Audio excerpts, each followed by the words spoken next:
Welcome to the weekly ComicWeb Old Time Radio Program podcast. We sell old-time radio programs, Golden Age comics in PDF format, and we have other free podcasts. Visit comicweb.com for more information or find us on Facebook and iTunes. With all the turmoil in the markets this month, this week's podcast is an episode of the Hallmark Playhouse called My Financial Career, starring Jack Benny. It first aired on November 18th, 1948. When you care enough to send the very best.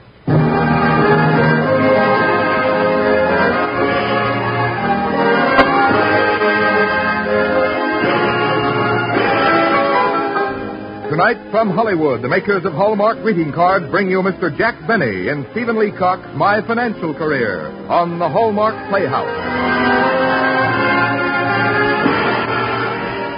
Each week, Hallmark will bring you Hollywood's greatest stars in outstanding stories chosen by one of the world's best-known authors, Mr. James Hilton.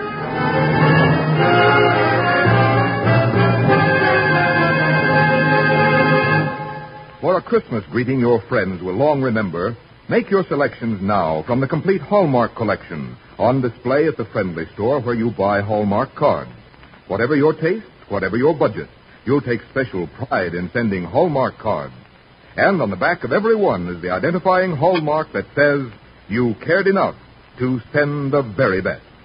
And now it is Hallmark's pleasure to present the distinguished novelist, Mr. James Hilton.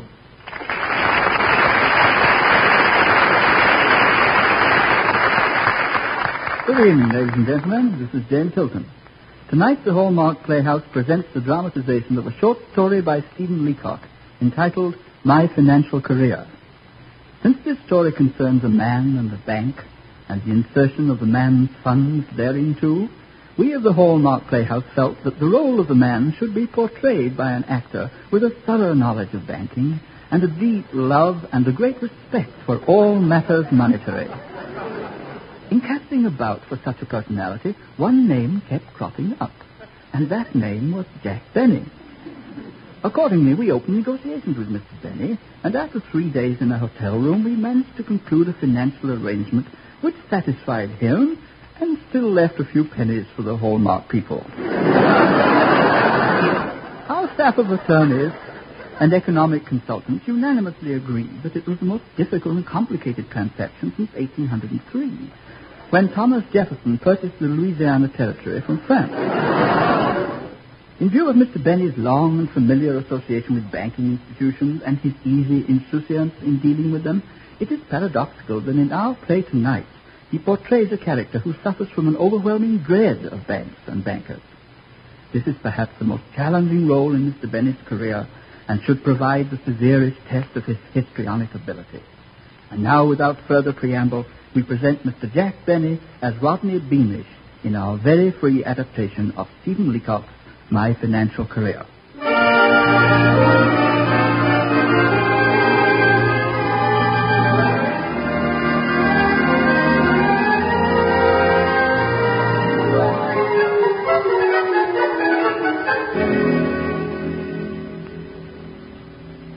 My name is Rodney Beamish.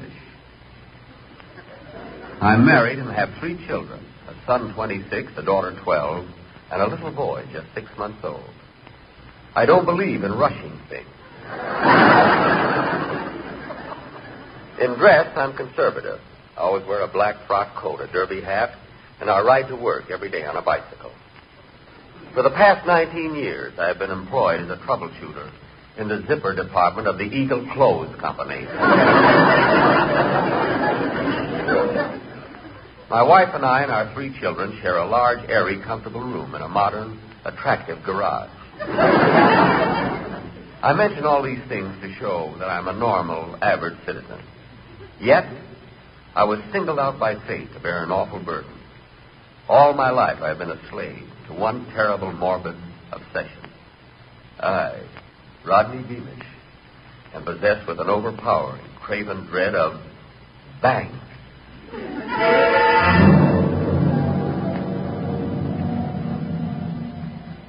The very moment that I crossed the threshold of a bank, my knees turned to water, and I sort of floated the rest of the way in. However, for the past 19 years, I've been saving my money, a little each month, until now I had amassed too large a sum to keep in the house. $56. So fighting against an unreasoning fear, I started out for the bank, holding the money clutched in a crumpled ball in my pocket. When I neared the doors of the Security First National, my nerves gave out. I stopped in my tracks, unable to take another step. The doorman looked at me suspiciously, and after a couple of hours, he walked over to me. Hey, mister, we don't allow loafing in front of the bank. What? You've been hanging around for 2 hours. Well, I plan on going in. You ain't the impulsive type, are you? No, it's just that, well, I guess I'm just plain frightened. What's the matter, Bud? You overdrawn? No, it's a psychosis. Who? Psychosis. It's Freudian. Do you know Freud? Not by name, but if he's a depositor, I know his face. No, you don't understand. It's a complex. I'm afraid of banks. I've always been afraid of them. Well, maybe something happened a long time ago that scared you. Did you ever lose money in a bank? I never lost money anywhere.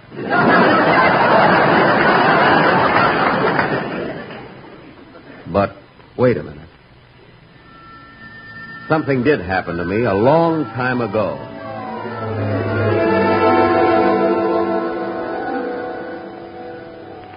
It was before I was married. I was going with a girl named Alexis Lujak. She was a chocolate dipper in a candy factory. When I took her out, I loved to hold hands with her all evening and then go home and lick my fingers.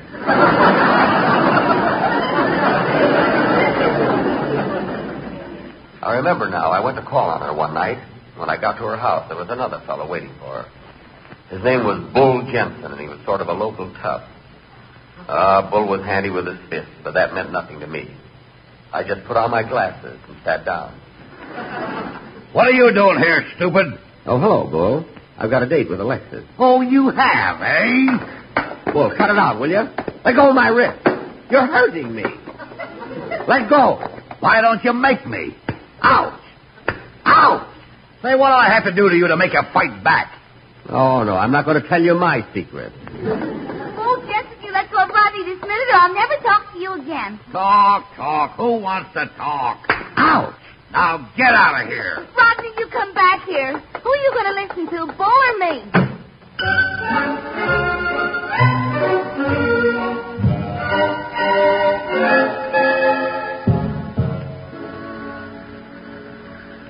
So the guy beat you up and you ran out. What's that got to do with being afraid of banks? I didn't tell you, but Bull Jensen's father worked in a bank. It still don't make sense. Now, come on. Walk right in. I'll help you. You see? Why, there's nothing to it.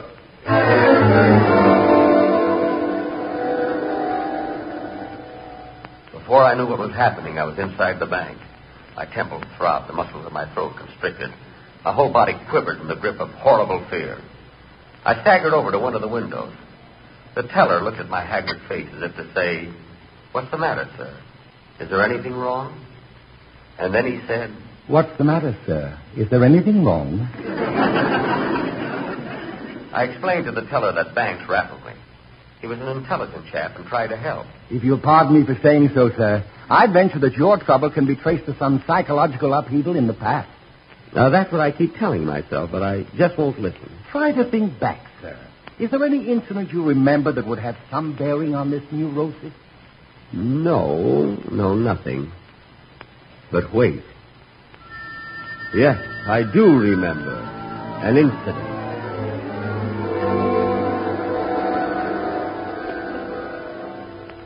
It happened many years ago when I was in college. How the girls used to flock around me when I played my mandolin.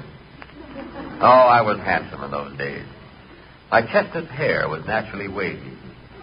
And sometimes an unruly curl would slip down and nestle against my forehead. I had flashing white teeth. And when I smiled, 2 dimples would hold my mouth in parentheses.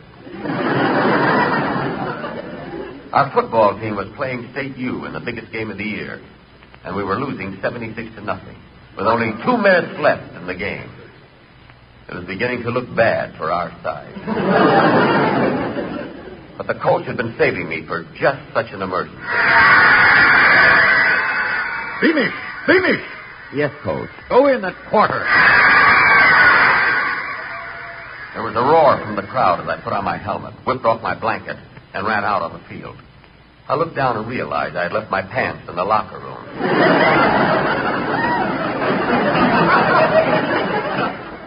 The coach rushed out another pair, and we went into a huddle. It was a tense moment, but they fit. The crowd roared.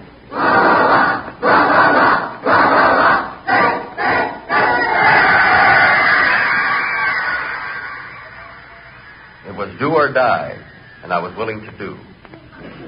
I lowered my head and charged into the line, but it was like hitting a stone wall.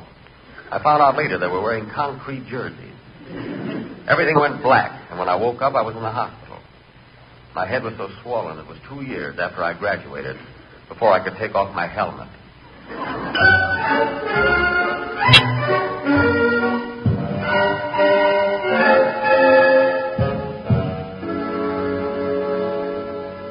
Well, that was unfortunate, Mr. Beamish.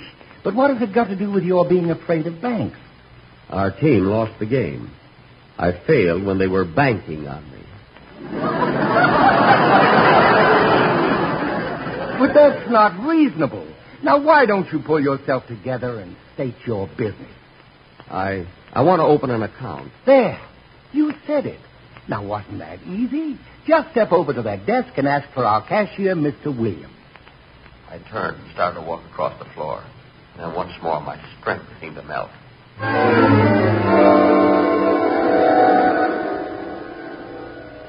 Again, I was in the grip of that nameless dread, that relentless creeping fear. I felt myself sinking into the bottom of the pit.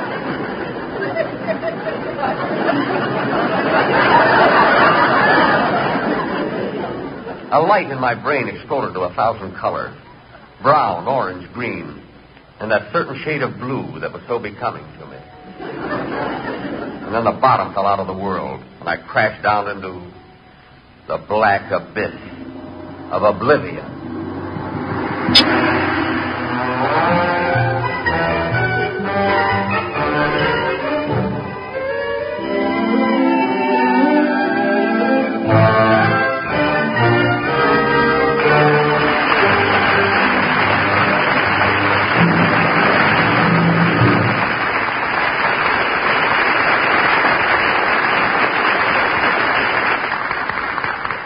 In a moment, James Hilton will return to present the second act of My Financial Career, starring Jack Benny. But first, wouldn't you like to send Christmas cards this year so unusual, so beautiful, that your friends will show them to all who visit them during the holiday season? Then visit the friendly store where you buy Hallmark cards. See his collection of Hallmark personal Christmas cards, and see how true it is that whatever your taste, whatever your budget, there's a Hallmark card that you'll be proud to send. You'll be fascinated by albums of Christmas cards illustrated by famous gallery artists, cards rich with the feel of silken tapestry, and the cards for men with hunting scenes that set any man to dreaming. But tonight, I'd like to tell you especially about the Hallmark Blue Book, for on every page of this beautiful album is a Hallmark card that's a heart-warming reflection of the Christmas spirit. You'll see a jolly Santa Claus, a toy train full of good wishes, reindeer poised for flight, evergreens so fresh you can almost smell their fragrance, the sparkling snow of a white Christmas. Yes, they're all here, all these and many more of the well-beloved Christmas symbols, in Hallmark personal cards that you'll be proud to send. Cards your friends will be proud to receive, for when they see the Hallmark on the back, they'll know you cared enough to send the very best. Here again is James Hilton.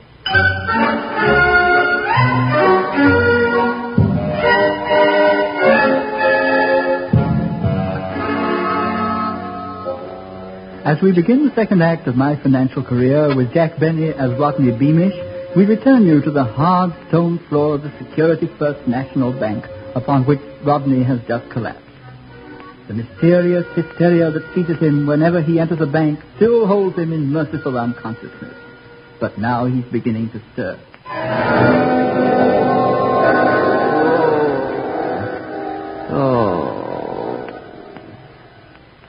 I felt myself floating in a gentle sea, and soft waves were splashing over my face. And then I realized that it wasn't a sea. I was lying on the floor in the bank. I had fainted, and they were trying to revive me by throwing water in my face. I'm terribly sorry, Mr. Beamish, but we didn't have any water handy, so we had to use ink. I looked down and saw that my white shirt was now a blue polka dot. I offered to pay for the ink, but they wouldn't hear of it. They even gave me some blotter so I could dry myself. The teller was very kind. He tried to soothe me. We chatted for about 15 minutes, and then he helped me up off the floor. I thanked him. Now, Mr. Beamish, why don't you see our cashier, Mr. Williams, and tell him exactly what you want? I walked over to Mr. Williams, still shaky from my experience. He greeted me cordially. Well, are we feeling better now? We? I didn't know he had been sick, too. I apologized to Mr. Williams and explained my phobia. He was very understanding. My dear Mr. Beamish, this obsession of yours about banks is merely a quirk, a twist of mind, probably incurred through some incident in the past. Perhaps as a youth you had some trouble concerning a bank. No, not in my youth. But wait a minute. Yes. I do remember an incident in the past.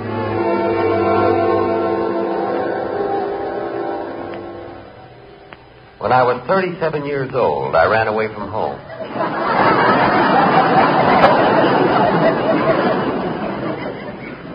I was determined to see the world. I made my way to San Francisco and found myself in a waterfront dive. There was a tinny piano playing, and the place was full of sailors. They fascinated me with their lusty manners and their salty talk. Ahoy, matey. Mind if an old sailor drops anchor alongside? I looked up and saw a typical old seaman standing at the bar next to me. He had an ugly scar that ran from ear to ear, and a sort of nasal twang where his nose should have been. I didn't want him to think I was a landlubber, so I tried to act nautical. I said, "Shiver me timbers," and asked him if he'd ever been around the Horn. Captain Hook's my name. I've sailed the seven seas for 40 years, man and boy, and neither of us ever regretted it. I stood there and listened to him spin his briny yarn. He was the skipper of the Nancy B, a trim little steamer out of Seattle by War Admiral.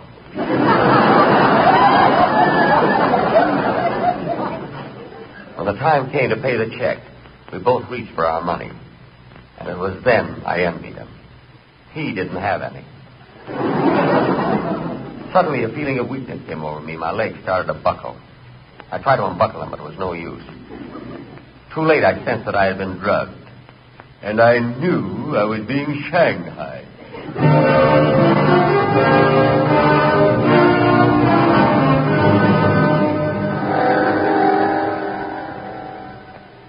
I regained consciousness in the boiler room of the Nancy B. Two stokers were stripped to the waist. Or is it stokers? Yes, it's stokers. Anyway, one of them kicked me in the head. Hi, matey. Briggs is my name. I'm pleased to meet you, Mr. Briggs. He stuck a shovel in my hand and pointed to the blazing furnace. Feed it. I flung a shovel full of coal into the fiery pit, and a tongue of flame shot out and licked my hand gratefully. Then the hatch opened and Captain Hook came in. No longer was he the kindly old tar I had met in the waterfront saloon. Now he was a cruel, bloody tyrant. Ah, that's you scurvy, skulking swine. Lift that shovel. Tote that bale. Get a little drunk and you'll land in the brig. He had the lyrics all wrong.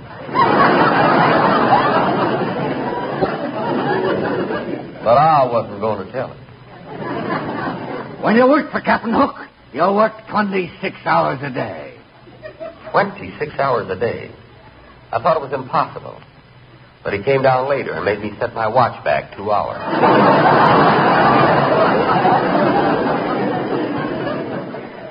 It was miserable down in the stokehole. I longed for a breath of fresh air, and one night I reached the deck unobserved, and I saw a girl coming toward me. She was the most beautiful creature I'd ever seen. And grimy as I was, she was glad to meet me. She said I reminded her of an old boyfriend, a coal miner from Scranton. Her name was Stella. She was a passenger on the ship, and she told me all about herself. I hated to make this trip. I've been away for so long.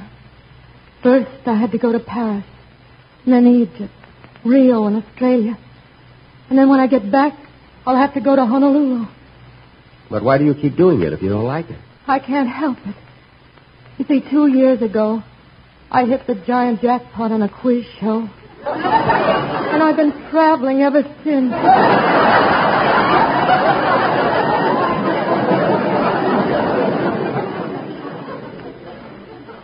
I felt a strong bond between this girl and myself. Fate had played a cruel trick on both of us. But for this one fleeting moment, we were free and the moon was beautiful. She leaned toward me and I reached out to enfold her when suddenly Captain Hook was there ahead of me. He kissed her, and then with a twinkle in his eye, he turned to me and said, "You skulking swine! Get back to your hole before I slit your gullet!" As he dragged me away by the gullet,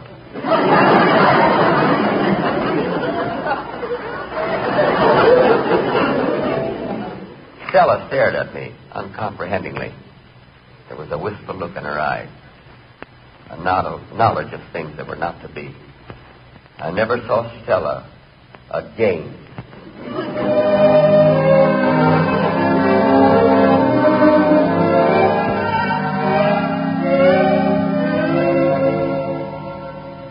Mr. Beamish, I realize you went through a terrible ordeal, but why should that make you afraid of banks? Well, I neglected to tell you. Captain Hook had me flogged because I had forgotten to bank the fire. But that's not good logic. Now, why don't you just forget all that and tell me how much you would like to deposit? Well, first, I want to see the president alone. Alone? I don't know why I said alone, but Mr. Williams nodded and fetched the president. My fingers tightened on my $56. Are you the president? I asked him. Yes, I'm the president. I'm pleased to meet you, Mr. Truman.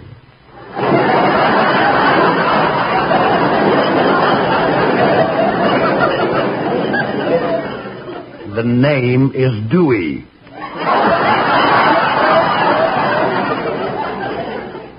Dewey? Cornelius J. Dewey. I'm president of this bank. Oh. Step this way, please. We'll be safe from interruption here. You are one of Pinkerton's men, I presume? He had gathered from my appearance that I was a detective. I explained that my feet were naturally flat. I had been born with fallen arches. He looked surprised and asked me what I wanted of him. What do you want of me? I want of you to open an account. I intend of you to keep all my money in this bank. Of you.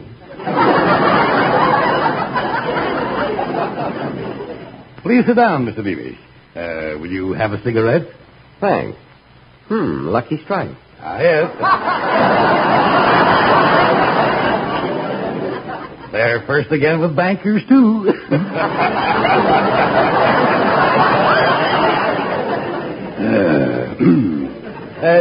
Mr. Bebish, you say you're going to keep all your money in this bank? Yes, all of it. Well, that's wonderful. Exactly how much cash do you propose to deposit, Mr. Beamish? $56. $56? Mr. Williams. Yes, sir? This gentleman is opening an account. He will deposit $56. Good day, Bebish. I felt myself getting rattled again. I went back to Mr. Williams and handed him the $56. He took the money, made me write the sum on a slip, and sign my name in a book. I no longer knew what I was doing. There you are, Mr. Beamish. Is it deposit? It is. I told him I wanted to draw a check. My idea was to take out $6. I had to have some money to carry me through the month. He handed me a checkbook. I wrote something on it and thrust it back at him. He looked at me in amazement. What? Are you drawing it all out again? Miserably, I realized that I had written 56 instead of 6. Reckless with panic, I tried to brazen it through. I nodded. You're withdrawing all your money from the bank? Every cent. How will you have it? What? I said, how will you have the $56? In 50. 50? All right, here's a $50 bill. Now, how do you want the 6? In 60. He gave it to me. I thrust it into my pocket and started for the door. I only thought to escape from this devilish mausoleum. Odd fragments of my life flashed in front of my eyes in a crazy, unrelated pattern.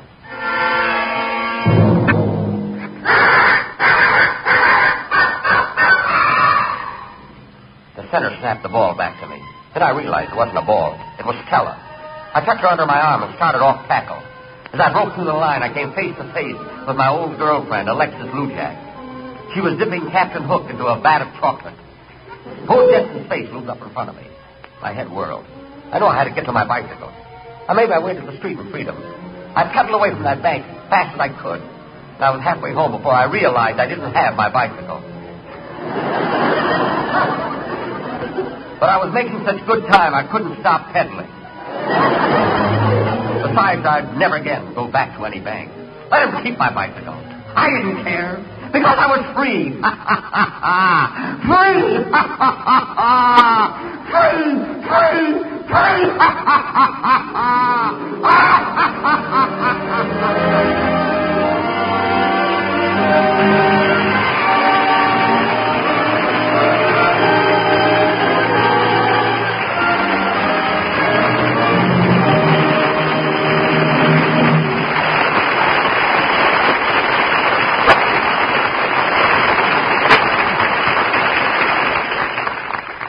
Mr. Benny, on behalf of the Hallmark Playhouse, I want to thank you for a wonderful half hour. Well, thank you, Mr. Hilton. I enjoyed it myself, even though Hallmark is a competitor of mine. You know, I carry a line of Christmas cards, too. You know, actually, Mr. Benny, Hallmark has no competitors. You see, we use the most famous artists, the best engraving, and only the finest grades of paper for our cards. Oh. Well, mine aren't quite that elaborate. I use the cardboard that comes back from the laundry in my shirt. And this time of year, there are a lot of Christmas advertising in the magazines and beautiful pictures. And I clip them out and paste them on cardboard. They make lovely cards. I happen to have one right here with me if you'd care to look at it. Here is one. Here it is. Thank you.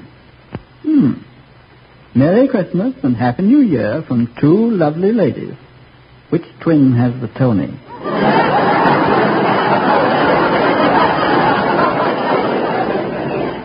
Isn't that a beautiful sentiment? Well, it's very expressive.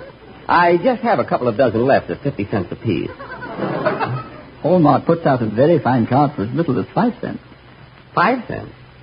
Well, no wonder things have been so slow with me. Say, do you suppose I could carry the Hallmark line at the wholesale distributor's price, I mean? Well, Hallmark cards are sold only in carefully selected retail stores. Do you have a retail store? No, but I have a beautiful suitcase and a connection with the police department. I got one of the best corners in Beverly Hills. You know. Well, drop in and we'll discuss it. Good night, Jack. Good night, Mr. Chip. Mr. Hilton. See, with Hallmark cards, I can double my business. Wait till I tell Mary about this.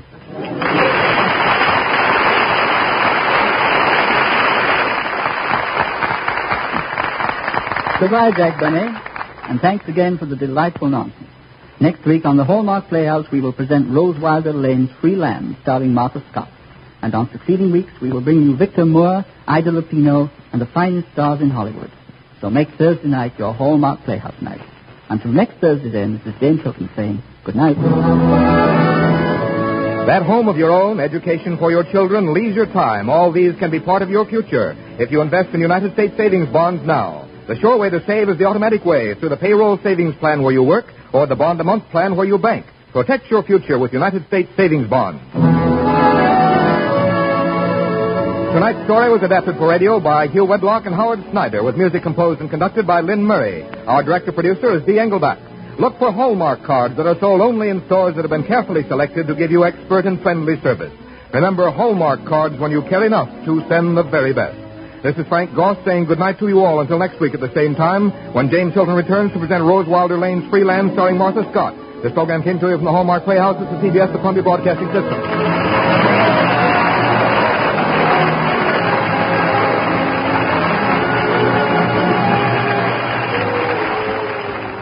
Care enough to listen to the very best? Listen to Hallmark Playhouse. This half-hour anthology series aired from 1948 to 1953. The host was James Hilton, a British literary giant of the time.